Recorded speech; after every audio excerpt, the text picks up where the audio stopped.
Good morning, ladies and gentlemen. Welcome to the third quarter results teleconference for Travelers. We ask that you hold all questions until the completion of formal remarks, at which time you will be given instructions for the question and answer session. As a reminder, this conference is being recorded on October 16th, 2025.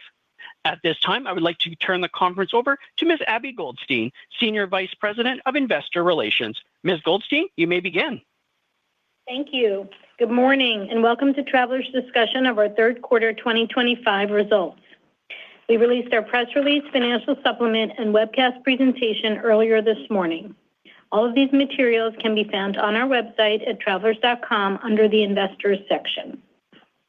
Speaking today will be Alan Schnitzer, Chairman and CEO, Dan Frey, CFO, and our three segment presidents, Greg Kozlowski of Business Insurance, Jeff Klank of Bond and Specialty Insurance, and Michael Klein of Personal Insurance. They will discuss the financial results of our business and the current market environment. They will refer to the webcast presentation as they go through prepared remarks, and then we will take questions. Before I turn the call over to Alan, I'd like to draw your attention to the explanatory note included at the end of the webcast presentation. Our presentation today includes forward-looking statements. The company cautions investors that any forward-looking statement involves risks and uncertainties and is not a guarantee of future performance. Actual results may differ materially from those expressed or implied in the forward-looking statements due to a variety of factors.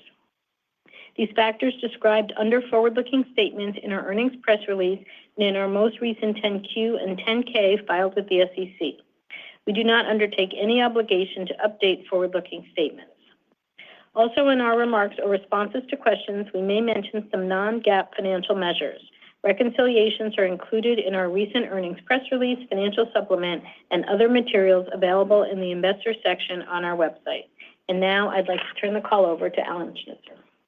Thank you, Abby. Good morning, everyone, and thank you for joining us today. We are pleased to report excellent third quarter results. We earned core income of $1.9 billion, or $8.14 per diluted share. Core return on equity for the quarter was 22.6%, bringing our core return on equity for the trailing 12 months to 18.7%. Very strong underwriting results and higher investment income drove the bottom line. Underwriting income of $1.4 billion pre-tax more than doubled compared to the prior year quarter, benefiting from both a lower level of catastrophe losses and higher underlying underwriting income. The underlying result was driven by higher net earned premiums and an underlying combined ratio that improved 1.7 points to an exceptional 83.9%. Underwriting income was higher in all three segments. Our high-quality investment portfolio also continued to perform well, generating after-tax net investment income of $850 million for the quarter, up 15%, driven by strong and reliable returns from our growing fixed income portfolio. Our underwriting and investment results, together with our strong balance sheet, enabled us to return almost $900 million of capital to shareholders during the quarter, including $628 million of share repurchases. At the same time, we continued to make strategic investments in our business. Even after this deployment of capital, adjusted book value per share was up 15% compared to a year ago. With strong results over the past year and a particularly light cat quarter, we have a higher than usual level of excess capital and liquidity. Consequently, we anticipate a higher level of share repurchases over the next couple of quarters. Dan will have more to say about that in a minute. Turning to the top line, we grew net written premiums to $11.5 billion in the quarter. In business insurance, we grew net written premiums by 3% to $5.7 billion, led by 4% growth in our domestic business. Excluding the property line, we grew domestic net written premiums in the segment by more than 6%. The declining premium volume in property continues to be a large account dynamic. In fact, we grew property in both middle market and small commercial. We've seen this dynamic in the large property market before, and we won't compromise our underwriting discipline. Over time, particularly as catastrophic events inevitably unfold, the value of that discipline and the cost of those who abandon it will become unmistakable. Renewal premium and change in business insurance was 7.1%, driven by continued historically high RPC in our middle market and select businesses. Excluding the property line, renewal premium change in the segment was a very strong 9%, and renewal rate change was a very strong 6.7%. Greg will share additional detail by line. Retention in the segment was 85%. Given the high quality of the book, we were very pleased with that result. In bond and specialty insurance, we grew net written premiums to $1.1 billion, with higher renewal premium change and continued strong retention of 87% in our high-quality management liability business. Net written premiums in our market-leading surety business remained strong. In personal insurance, net written premiums were $4.7 billion, with strong renewal premium change in our homeowners business. You'll hear more shortly from Greg, Jeff, and Michael about our segment results. As we head toward the end of the year, our planning for 2026 is well underway. As always, that process involves assessing the environment ahead. There are uncertainties out there: economic, political, geopolitical, not to mention the loss environment. We are very confident that we're built and very well positioned for whatever lies ahead. We're operating from a position of considerable strength. Profitability is strong, reflecting our leading underwriting expertise and the operating leverage we've built through a sustained focus on productivity and efficiency. Our competitive advantages have never been stronger or more relevant. Strong underwriting is the flywheel that sets everything in motion. Our premium growth at attractive margins has generated strong cash flow, which enables us to make strategic investments in our business, return excess capital to shareholders, and grow our investment portfolio. Since 2016, we have successfully invested $13 billion in technology, returned more than $20 billion of excess capital to our shareholders, and grown our investment portfolio by nearly 50% to more than $100 billion. Scale matters, increasingly so. We have the scale to win in an environment where technology and AI will continue to segment the marketplace. We have a track record of identifying the right strategic priorities and driving value from them. You can see that in the 300 basis point reduction we've achieved in our expense ratio since 2016, even while we were significantly increasing our overall technology spend. Importantly, our size gives us the data to power AI, creating a virtuous cycle: better insights, better decisions, better outcomes, more resources to invest. For example, our longtime focus on organizing and curating data has given us access to more than 65 billion clean data points from decades of history across multiple business lines. We leverage that to sharpen our underwriting and shape our claim strategies. With the vast majority of our business in North America, we hold a leading position in the largest and most stable insurance market in the world, an advantage that insulates us from much of the risk arising from the economic instability and geopolitical uncertainty around the globe. Our fortress balance sheet and exceptional cash flow provide us with the financial strength to invest consistently in the business, regardless of the external conditions. Our financial strength also enables us to manage comfortably through large loss events like the January California wildfires. When it comes to the loss environment, from weather volatility to the impact of social inflation on casualty lines, no one is better positioned. Diversification provides powerful protection. In fact, our business mix produces a consolidated loss ratio that's actually less volatile than the loss ratio of our least volatile segment. That's the power of a balanced and diversified portfolio. Equally important is our demonstrated ability to confront the loss environment head-on.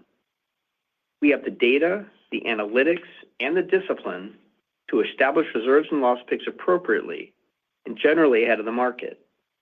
That matters because until you have an accurate view of the loss environment, your risk selection, underwriting, and claim strategies are all operating with the wrong inputs. Since our early identification of the acceleration of social inflation in 2019, we've grown the business and delivered significantly improved margins. Getting an accurate and timely view of the loss environment isn't just about the balance sheet. It's foundational to running the business effectively. Our internally managed investment portfolio is another source of strength. Our disciplined focus on achieving appropriate risk-adjusted returns has served us exceptionally well through various markets, especially during periods of market turmoil. More than 90% of our portfolio is in fixed income with an average credit rating of AA. We're highly selective, we don't reach for yield, we hold the vast majority of our fixed income securities to maturity, and we carefully coordinate the duration of our assets and liabilities. The track record speaks for itself. Our default rates during the most challenging environments over the past 2 decades were a fraction of industry averages. This consistency comes from a world-class investment team with extraordinary tenure and a shared long-term perspective. In short, the franchise we've built, the capabilities we've developed, and our depth of expertise create advantages that are durable across operating environments. Before I wrap up, I'll share that we're just back from one of the industry's premier conferences, where we had the opportunity to meet with dozens of our key agents and brokers who collectively represent a substantial amount of our business. We left as convinced as ever that our position with the independent distribution channel is an unmatched strategic advantage. We heard clearly that our strategic investments are resonating and that looking ahead, we're focused on the right priorities to extend that advantage. I want to acknowledge and thank all of our distribution partners. I also want to reiterate our unwavering commitment to being an indispensable partner for them and the undeniable choice for their customers. To sum it up, we're very well positioned and very confident about the road ahead. And with that, I'm pleased to turn the call over to Dan. Thank you, Alan. In the third quarter, we once again delivered excellent financial results on a consolidated basis and in each of our 3 segments. Core income for the quarter of $1.9 billion resulted in core return on equity of 22.6%, reflecting both excellent underwriting results and strong investment income. We generated higher levels of written premium and earned premium while delivering excellent combined ratios on both a reported and underlying basis.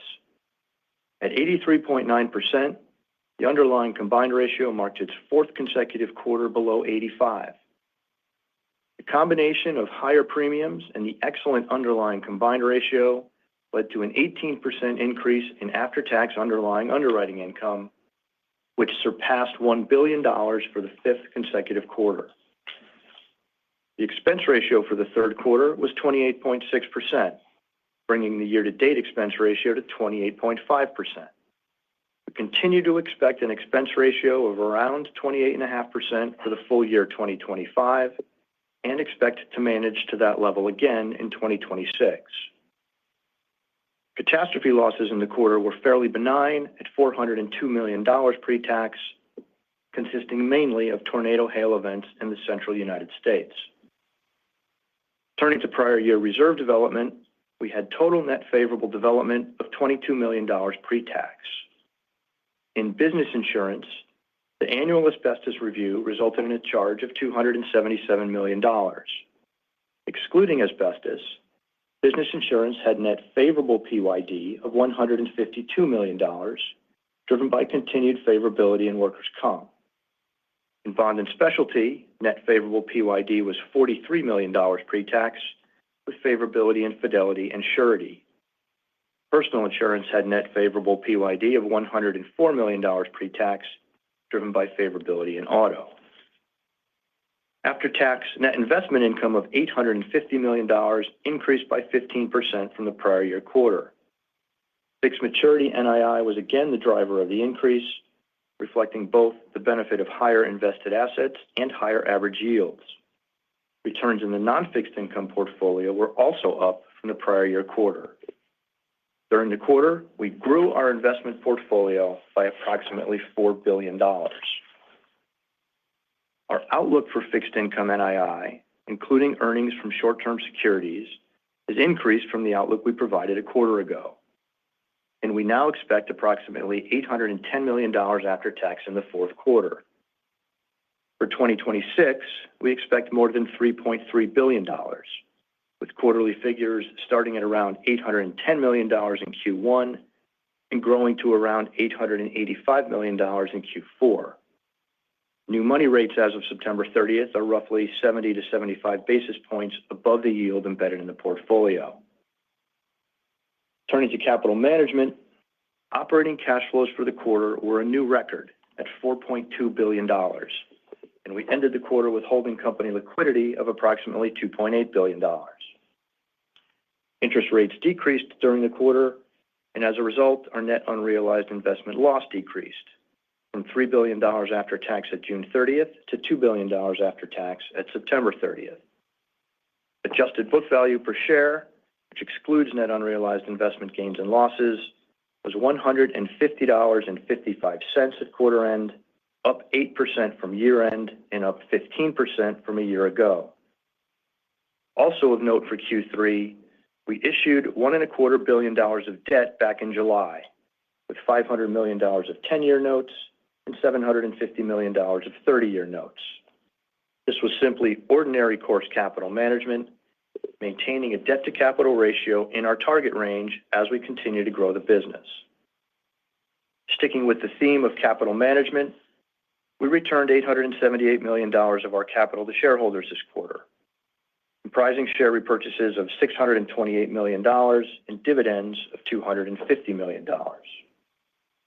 As Alan shared, our very strong earnings over the past year have provided us with an elevated level of capital and liquidity well in excess of what we had planned to use for investment and to support continued growth. As a result, we expect to increase the level of share repurchases in the fourth quarter to roughly $1.3 billion. Also keep in mind that we previously shared our plan to deploy about $700 million from the sale of our Canadian operations, expected to close in early 2026, for additional share repurchases as well.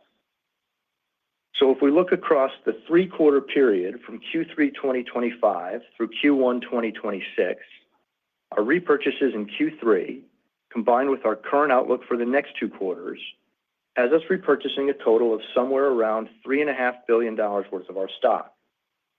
Using the average share price over the past 30 days for purchases during the next two quarters, that would result in a reduction of our outstanding share count of about 5% in the 9-month period. Of course, the actual amount and timing of repurchases will depend on a number of factors, including the timing of the closing of the transaction in Canada, actual quarterly earnings, and other factors we disclose in our SEC filings. Recapping our results, Q3 was another quarter of excellent underwriting profitability on both an underlying and as reported basis, and another quarter of rising net investment income. These strong fundamentals delivered core return on equity of 22.6% for the quarter and 18.7% on a trailing 12-month basis, and position us very well to continue delivering strong results in the future. And now for a discussion of results in business insurance, I'll turn the call over to Greg. Thanks, Dan. Business insurance had a very strong quarter, delivering a record third quarter segment income of $907 million and an all-in combined ratio of 92.9%. The quarter reflected relatively benign catastrophes and the continued strong contribution from our exceptional underlying underwriting results. This quarter's underlying combined ratio of 88.3% marked the 12th consecutive quarter where we've produced an underlying combined ratio below 90%. We're pleased that our ongoing strategic investments have contributed to this sustained level of profitability. In particular, through meaningful advancements in data and analytics, we continue to advance our underwriting tools. One specific highlight is the development and utilization of sophisticated models that derive risk characteristics, refine technical pricing, and summarize historical and modeled loss experience, all of which is provided to our underwriters at the point of sale. Moving to the top line, our net written premiums increased to an all-time third quarter high of $5.7 billion.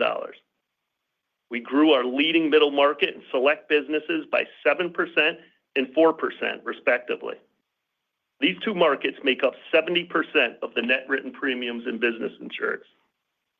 We saw a decline in net written premiums in national property and other, which, as you heard from Alan, reflects our disciplined execution in terms of risk selection, pricing, and terms and conditions. As for production across the segment, pricing remained attractive with renewal premium change just over 7%. Renewal premium change remains strong in select and middle market. From a line of business perspective, renewal premium change was positive in all lines, double digits in umbrella, CMP, and auto, and up from the second quarter or stable in all lines other than property.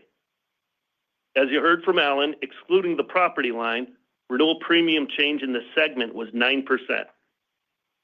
Retention remained excellent at 85%, and new business of $673 million was about flat to a very strong prior year level. We're very pleased with these production results, and particularly our field's execution of our proven segmentation strategy. Across the book, pricing and retention results this quarter reflect excellent execution, aligning price, terms and conditions with environmental trends for each line. As for the individual businesses, in select, renewal premium change of 10.8% was about flat with the second quarter. Retention ticked up as expected as we near completion of our targeted CMP risk return optimization efforts. And lastly, for select, we generated new business of $134 million, up 3% over the prior year. As we've mentioned previously, we've made meaningful strategic investments in this market in both product and user experience. Our new BOP and auto products have been well received in the market, and we're pleased that the industry-leading segmentation contained in both products is contributing to profitable growth. We're also very pleased with the success of Travis, our digital experience platform for our distribution partners. As we continue our strategic rollout, Travis is already producing over 1 million transactions annually. In our core middle market business, renewal premium change of 8.3% was also about flat sequentially from the second quarter. Price increases remained broad-based as we achieved higher prices on more than 3/4 of our middle market accounts. And at the same time, the granular execution was excellent, with meaningful spread from our best performing accounts to our lower performing accounts. We're pleased that retention of 88% remained exceptional given the level of price increases we achieved. And finally, new business of $391 million was our highest ever third quarter result and up 7% over the prior year. We're pleased with the new business risk selection and strength of pricing, and overall with the combination of strong returns and customer growth in middle market. On a strategic note for middle market, we continue to enhance our industry-leading underwriting workstation with models that assess new business opportunities for risk characteristics with a propensity to produce the highest level of lifetime profitability. This information helps our field organization focus on the highest priority opportunities, resulting in a greater likelihood of success in winning more accounts that contribute to strong margins. To sum up, business insurance had another terrific quarter. We're pleased with our execution in driving strong financial and production results while continuing to invest in the business for long-term profitable growth. With that, I'll turn the call over to Jeff. Thanks, Greg. Bond and Specialty delivered very strong third quarter results. We generated segment income of $250 million and an outstanding combined ratio of 81.6%, nearly a point better than the prior year quarter. The strong underlying combined ratio of 85.8% drove very attractive returns in the segment. Turning to the top line, we grew net written premiums in the quarter to $1.1 billion. In our high-quality domestic management liability business, renewal premium change improved to 3.7%, while retention remained strong at 87%. These results reflect our intentional and segmented initiatives to improve pricing in certain lines, with a focus on employment practices liability, cyber, and public company D&O. We're pleased with the strong underlying pricing segmentation achieved by our outstanding field organization on both renewal and new business, enabled by our advanced analytics and sophisticated pricing models. New business was lower than the third quarter of 2024, as we expected, as Corvus production was reflected as new business in the prior year quarter and is now mostly reflected as renewal premium. Comparisons to prior year new business levels will be similarly impacted for the remainder of the year. Outside of the Corvus impact, we're pleased with early returns on multiple tech and operational investments we've made to drive account growth.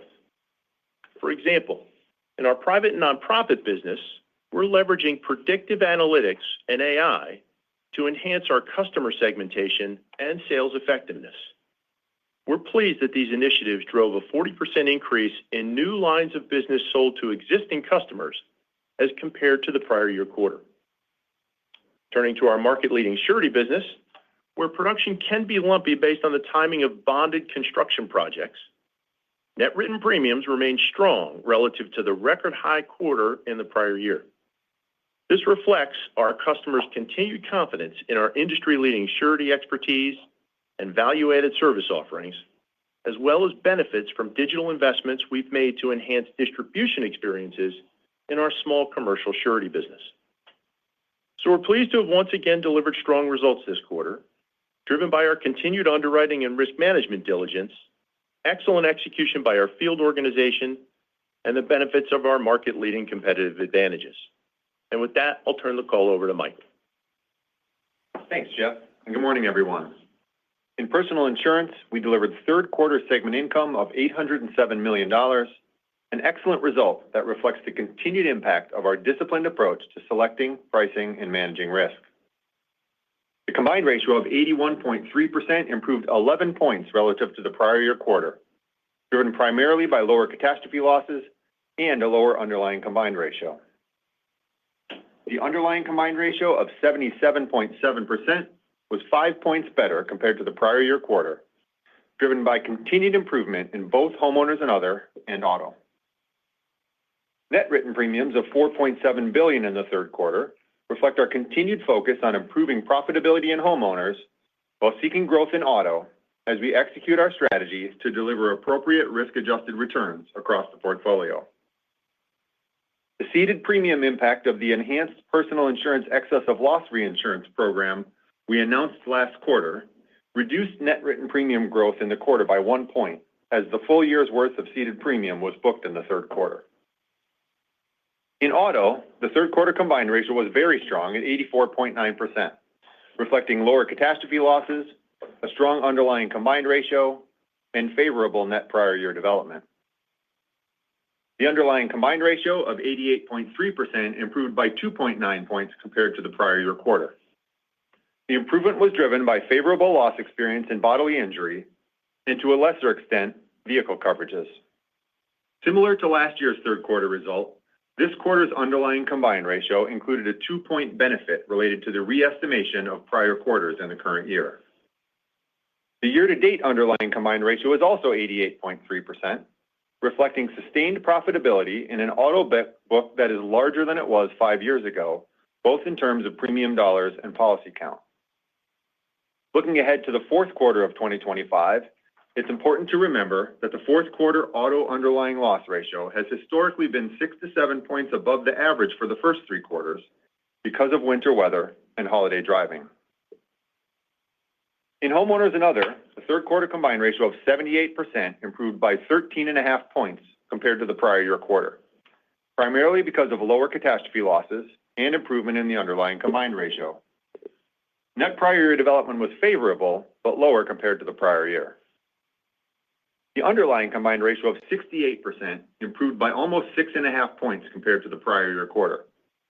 The year-over-year favorability in homeowners was primarily related to the benefit of earned pricing, as well as favorable non-catastrophe weather.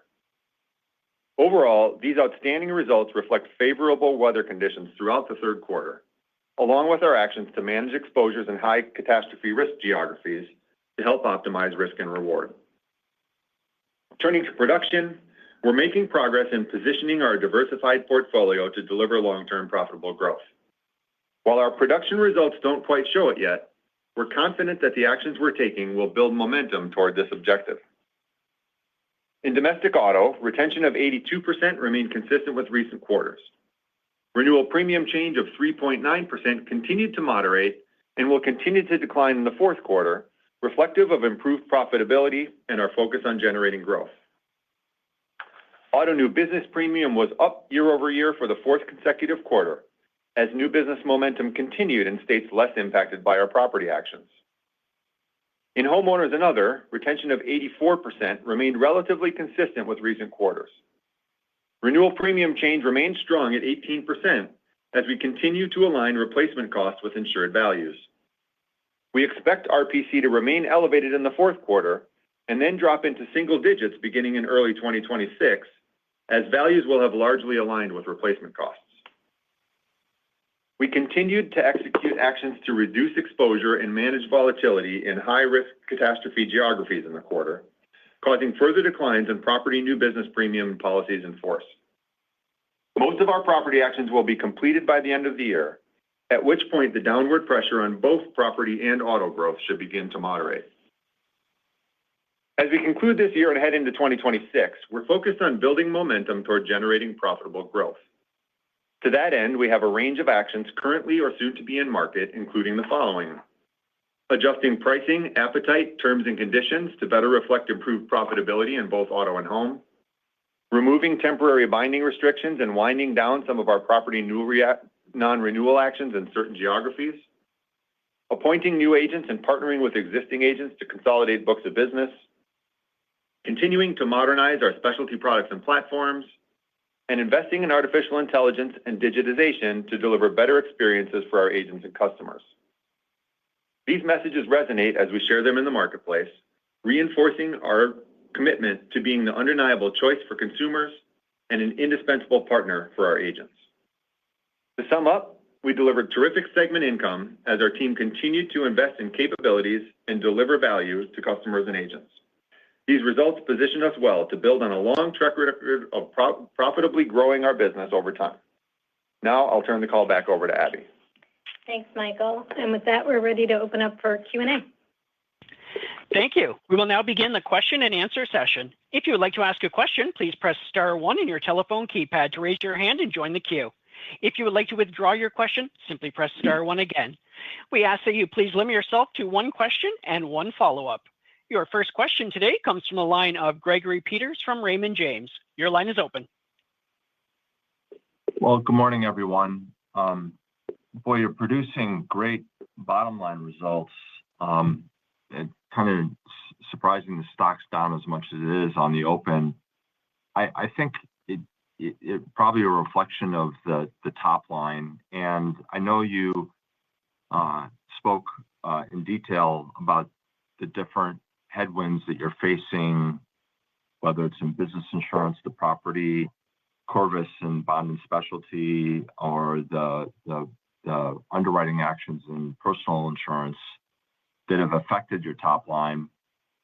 When you go beyond the balance of this year and you start thinking of 26, 27, what does the Travelers business model look like in terms of top line growth on a consolidated basis, and how are you thinking about them? Hey, good morning, Greg. It's Alan. Thanks for the thoughts and the question. So we're not going to give outlook on the top line, as you can imagine, but clearly we understand that in order to meet our objective of delivering industry-leading return on equity over time, we need to grow over time. So it's a priority for us. And if you look back over the last couple of years, we've been very successful with that. As you noted, by segment, we've talked about what's driving the results this quarter. But I guess what I would say is we are very confident that we've got the right value proposition. We're investing in the right capabilities to make sure we're positioned to grow this business. So we feel very good about the execution in the quarter. We feel very good about what we've accomplished in recent periods, and we feel very good about the outlook. Okay. I seem to ask this like every other quarter on the technology front, but you keep bringing it up.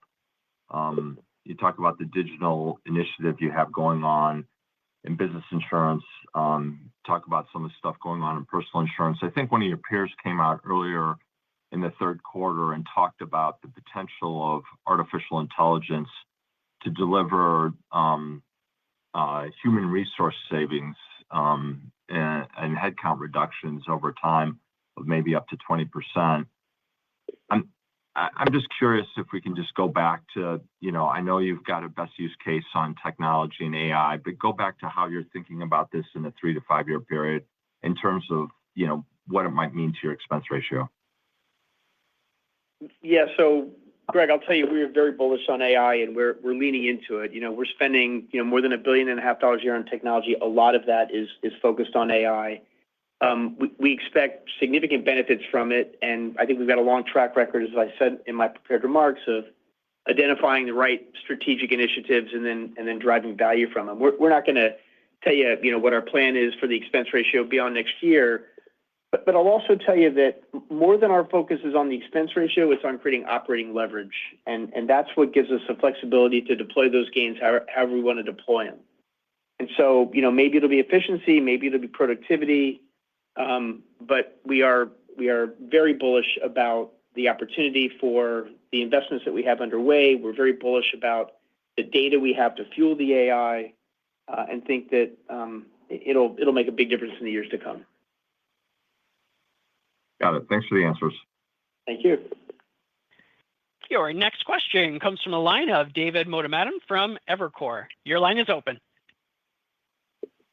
Hey, thanks. Good morning. I had a question. You gave the RPC and rate X property. I was wondering, that's a new disclosure, wondering if you can just talk about what that was last quarter versus this quarter, and then maybe zooming in specifically in business insurance. What do you guys see in property pricing outside of national property this quarter? Yeah, Greg, you want to take that? Yeah, certainly. Well, on the first one, David, it is a metric that we're not going to give every quarter, and we're not going to go back and give that. We offered it up this quarter just to give you some color and let you know how much property, the leverage it had on the pricing for this particular quarter. As we've shared with you, the large property has definitely been a market where typically leads in terms of when softening may happen, and it certainly has been the case over the last couple of quarters.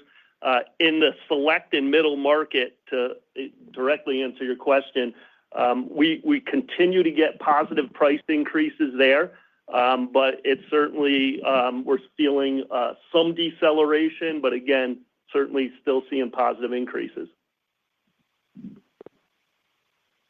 Got it. Thank you. And then maybe this is just sort of related to your answer there, but on business insurance premium growth by market, so it's good to see the tick up in select year over year and national accounts. Sort of we know the story there, but I'm surprised we saw the deceleration in growth in middle market. Was hoping you could just unpack that a little bit. Is that just sort of the property dynamics you just mentioned? Yeah, and if you're looking at overall quarter of middle market, I think you're reading that wrong. The quarter alone was up for middle market, 7% relative to year-to-date of 5%.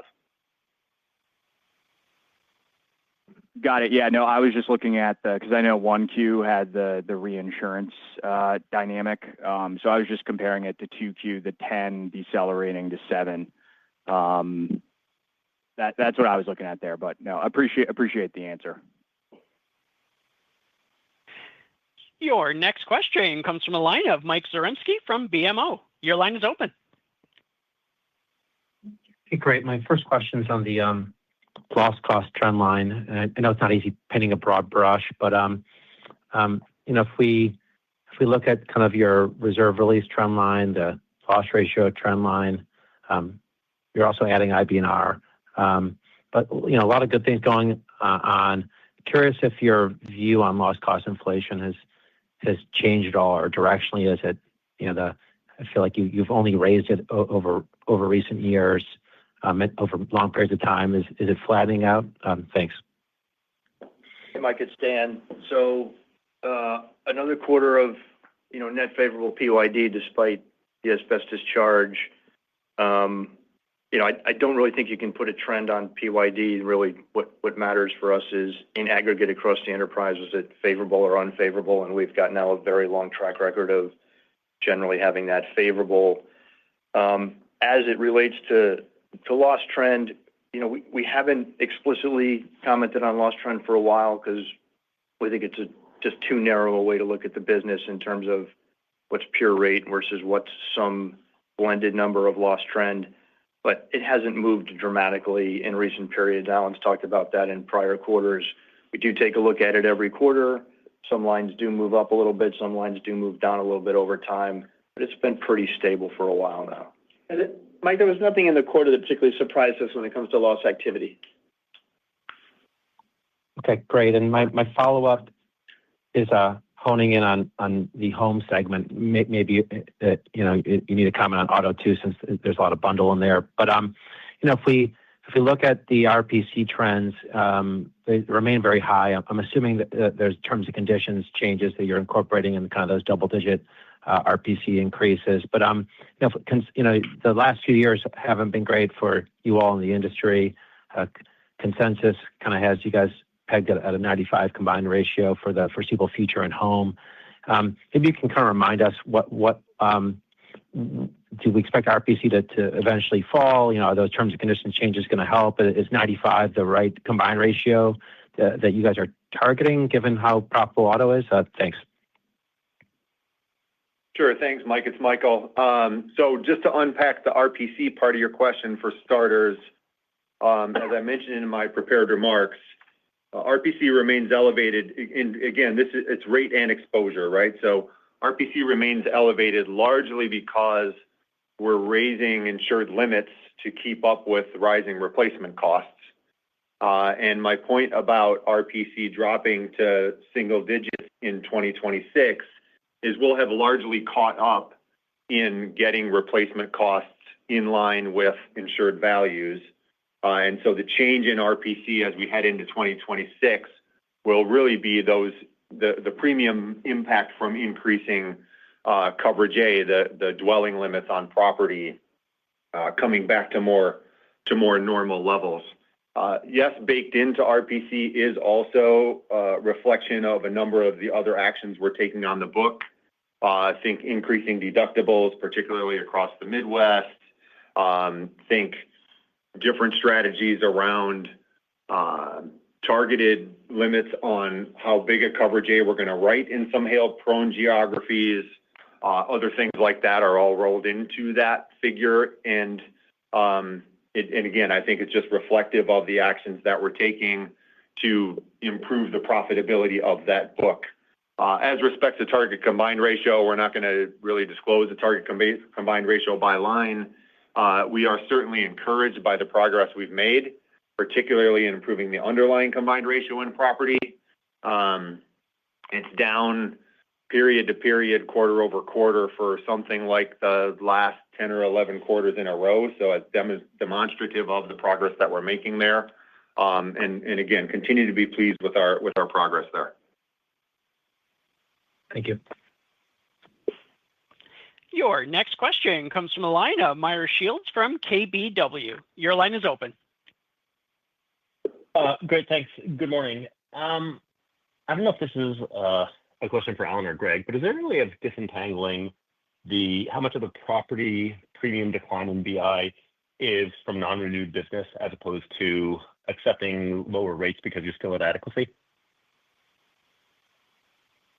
Yeah, Meyer, I don't think we're going to unpack that. Certainly not right here, right now. I don't think we're going to get into that level of detail. And honestly, we don't have that level of data at our fingertips right now. Okay, fair enough. Also, let's talk a little bit. Michael talked about, I guess, book rolls in personal lines. Does that involve any changes to agency commissions, or what other tools are you using to encourage that? Sure, Meyer, thanks for the question. Yeah, so typically, and again, book rolls, consolidations in the personal line space are pretty much standard operating procedure. We had stepped away from them. The reason I mentioned it is because we had stepped away from them as we were working to improve profitability. And I think it's an important point to recognize that we're back actively engaged in the marketplace in those conversations with agents.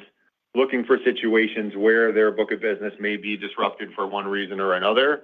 It is fairly typical in a book consolidation scenario to offer enhanced commission on that book roll for the first term as that business comes over. Okay, excellent. Thanks so much. Your next question comes from a line of Tracy Benguigui from Wolfe Research. Your line is open. Good morning. My first question is for Mike. I'm curious what you're seeing that's driving favorable loss experience in bodily injury and to a lesser extent vehicle coverages. Sure, Tracy, thanks for the question. I mean, it really is a combination of favorable frequency in both bodily injury and physical damage losses, as well as continued moderation in severity, again, really across coverages. Got it. And a follow-up on Dan's comment about elevated level of capital liquidity driven by your earnings that's well in excess of your investment needed to support growth. As you know, capital is a big focus for me, and I've really not seen so much excess capital for the entire sector. So is it fair to assume that your excess capital position surpasses the buyback targets you shared? And could we expect concurrent deployment of capital on the technology side and or M&A? Yeah, Tracy, it's Dan. So I think I understand the question. So I guess I'd start by saying, look, there's no change at all to what has been now our long-standing capital management philosophy, which is we've got a business that's generating terrific margins. We generate a lot of capital. We generate more than we need just to support the growth of the business.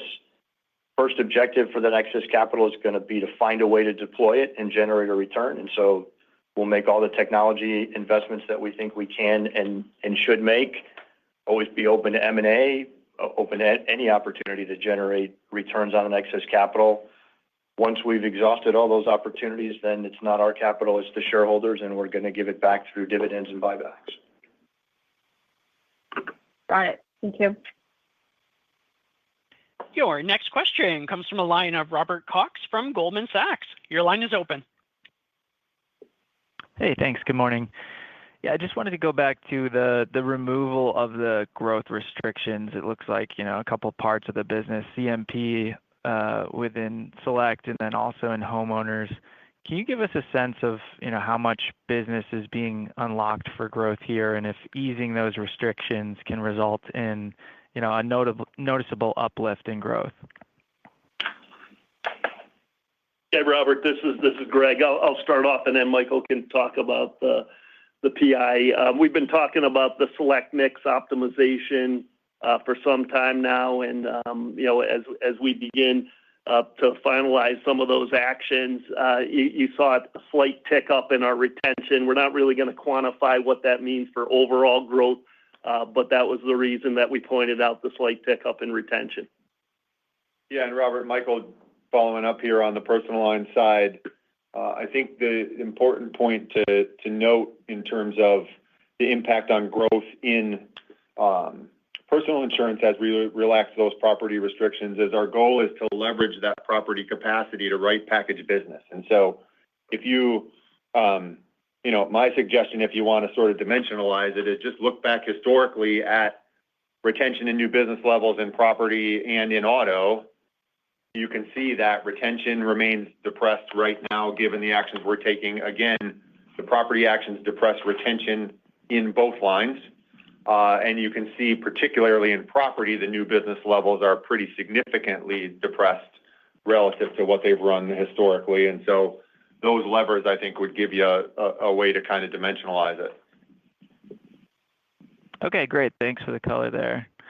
And then I just wanted to follow up on the business insurance underlying loss ratio. When you think about the margin improvements during this year, are we seeing improved picks in casualty at all, or is the improvement year to date largely been a shift lower in some of the shorter tail exposures? Hey, Rob, it's Dan. I think if you look at the improvement in you're talking about business insurance specifically, right? Yep. Yes, that's I think the single biggest factor we'd say in terms of that sort of 50 basis point improvement on a year-to-date basis has been the continued benefit of earned price. So in the casualty lines especially, and we've talked about this a couple times, we're continuing to include some provision for a level of uncertainty in those lines that we think is going to serve us well in the long term, as opposed to taking those picks down, the improvement in the loss ratio. You have other things that impact every quarter too. Mix will change a little bit, but headline number, the main driver of the improvement year over year has been the continued benefit of earned price. Thank you. Your next question comes from a line of Elyse Greenspan from Wells Fargo. Your line is open. Hi, good morning. I guess I want to, stick there with business insurance. So if we look, I guess, just specifically at the underlying loss ratio that was stable year over year in the Q3. So I'm not sure, if there were certain pushes and pulls that you want to point out specific to the third quarter, or if maybe this quarter rate, earned rate, got close to trend, and that's kind of what we're seeing in the numbers. And just how do we think from here, just given, slowing pricing, which I know is mostly driven right by property, how do we think about just, the underlying loss ratio in BI? Should we think about that starting to deteriorate as rate gets closer to trend? Yeah, good morning, Elyse. Let's just start with where the margins are in business insurance. I mean, they are pretty spectacular margins, and I don't think we're gonna parse out that level of detail, and we're certainly not gonna get into what the outlook for margins is. But I'll tell you, at these margins, we really like the margins, and we really like the business that we're putting on the books at these margins. Okay, and then I guess my second question would be, I guess, maybe shifting to personal auto. Did you guys see any impact of tariffs at all in the quarter? Whether it was September relative to July and August, and how are you guys currently thinking about a potential impact of tariffs on the margins in that business? Sure, Elyse, it's Michael. Thanks for the question. I would say we haven't seen a ton of impact to date from tariffs, but our results for the third quarter do include a small impact from tariffs. That said, it's well below the single-digit severity numbers that we discussed a couple of quarters ago. There certainly is the potential for that impact to grow the longer tariffs remain in effect. As you know, it's a very fluid situation. Tariff changes weekly, daily, fairly frequently. So predicting is challenging, but we are keeping a very close eye on it. To your point, there are some external industry indices that show some moderate increases. Others look largely unaffected. So we're going to continue to closely monitor it, but there is a little bit of a provision in the third quarter results for tariff increases, but it's not yet at the level that we had, potentially forecast. And just to be clear, Michael, correct me if I'm wrong, we've got a provision in there because we expected that we might see it. We're not really seeing it in any meaningful way. Yeah, it's not significant. We're seeing it on the margins, and so we booked a provision for it, but again, well below the mid-single digit level that we had described before. Thank you. Your next question comes from a line of Paul Newsome from Piper Sandler. Your line is open. Good morning. Yesterday, Progressive gave us a little unpleasant news about their Florida charge. Just curious if that is something that you've looked at yourself, and also curious about the accounting related to these kinds of things. I know that Florida's not unique. There are other states that have restrictions on profitability, and just curious about how you account for that as well. Sure, Paul, it's Michael. I'll start with sort of the response on the overall situation. Maybe Dan can chime in on accounting. The Florida excess profit provision and the statute isn't actually a new thing. It's sort of standard operating procedure in Florida. It's actually fairly infrequent that people have to return premiums given the statute. What I would say about our business in Florida is we're pleased with our auto business in Florida, but we don't expect to need to make a return of premium to policyholders in Florida due to excess profits for the 23 to 25 accident year period for which we would make the filing in 2026. The other thing I would say is, given the size of our business in Florida, think of our Florida auto business, less than 10% of our PI auto business. Think of the Florida PI auto business, 1.5% of Travelers' overall premium. I mean, it's just not going to be a significant issue for the organization, even if we were to need to make a return of premium, which we don't anticipate. Then, Paul, it's Dan. With regard to the accounting, I guess I'm going to not give a definitive answer. And one of the reasons I won't give a definitive answer is if you go back to COVID, when we and some of our peer companies returned premium because frequency and losses declined so rapidly, so quickly, not every company accounted for that the same way. So we had a view of how that should be accounting for. That's what we reflected in our results. Other peer companies had a slightly different view of how that should be accounted for and reflected it differently in their results, by which I mean some companies took that as an expense, some companies took that as a return of premium. And as Michael said, since we've not had to deal with the Florida excess profit issue, we haven't done a real deep dive on how we think it would come through the P&L. But most importantly, I think, as Michael said, if we ever had it, we wouldn't expect it to be much of an impact on our consolidated results in any event. Great. That's super helpful. That's all I had. Appreciate it. Your next question comes from a line of Josh Shanker from Bank of America. Your line is open. Yes. Thank you very much for taking my question here at the end. I was trying to understand a little bit about the effective retention numbers that you give in the back of the supplement about auto and home. Your retention bottomed, I guess, about 3 quarters ago, and it's ticked up, but you're still losing more cars or more policies than you were before. Is that a projected retention based on where you're pricing the business today, or have you already seen retention bottom and it's improving here? Josh, it's Dan. So, retention is a way that we try to give you color relative to what's the change in net written premium. So a couple of things we know definitively. We know definitively at any point in time how many policies are in force. We give you that number. We know definitively at any point in time how much premium made it into the ledger. We give you that number.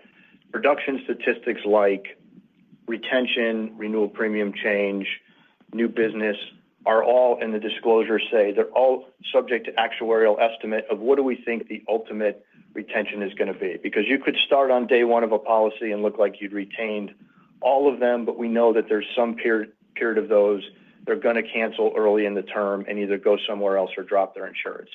So it's very challenging to do, I think, what you're trying to do at a very specific level and go A plus B equals C. The production statistics are really color around what's happening with the top line. And I'm sorry, I can't give you a more helpful answer than that. If I look back at 3Q24, is that a more, because now you have all that data, is that a more accurate representation of what you know to have happened over the past year? Production statistics do get updated. So if you went back true in business insurance, true in personal insurance, if you looked at historical quarters, you could almost do a triangle of, well, what was retention as originally reported? Because it's an estimate, we true those up as time goes on. And can you confidently say, and I'll leave it at this, that retention has improved from where it was a year ago, or it's still not certain?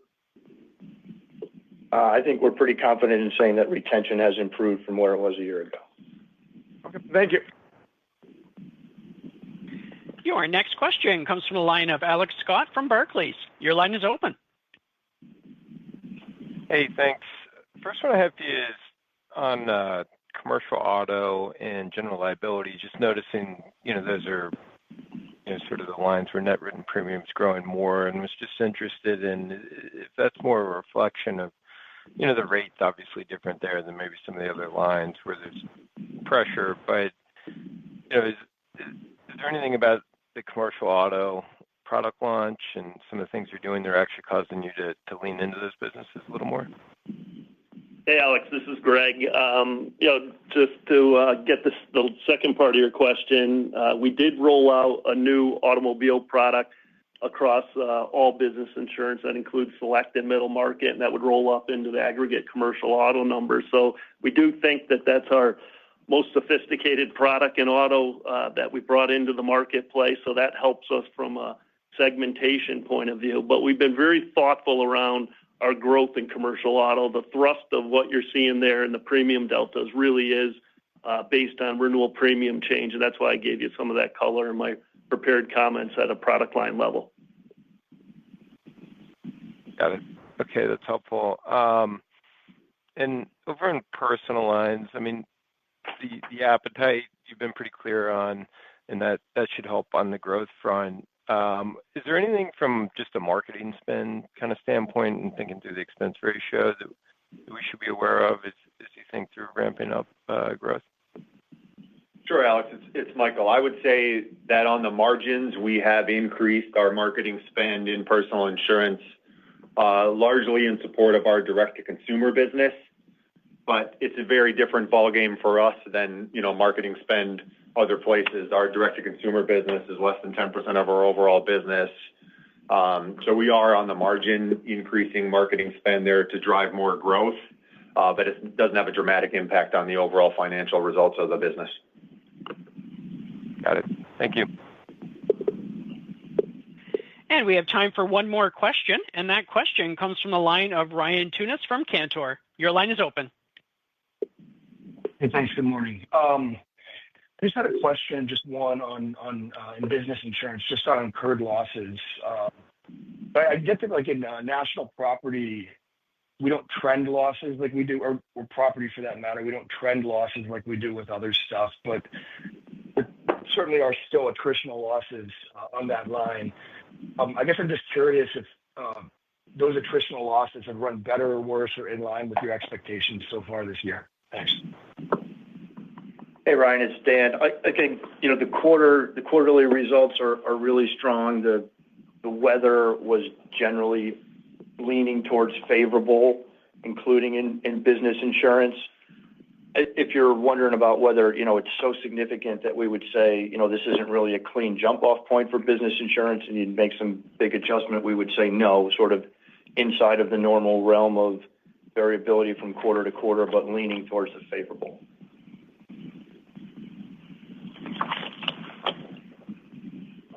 And we have reached the end of our question and answer session. I will now turn the call back over to Abby Goldstein for closing remarks.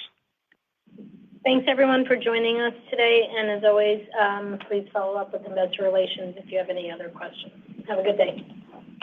This concludes today's conference call. Thank you for your participation. You may now disconnect.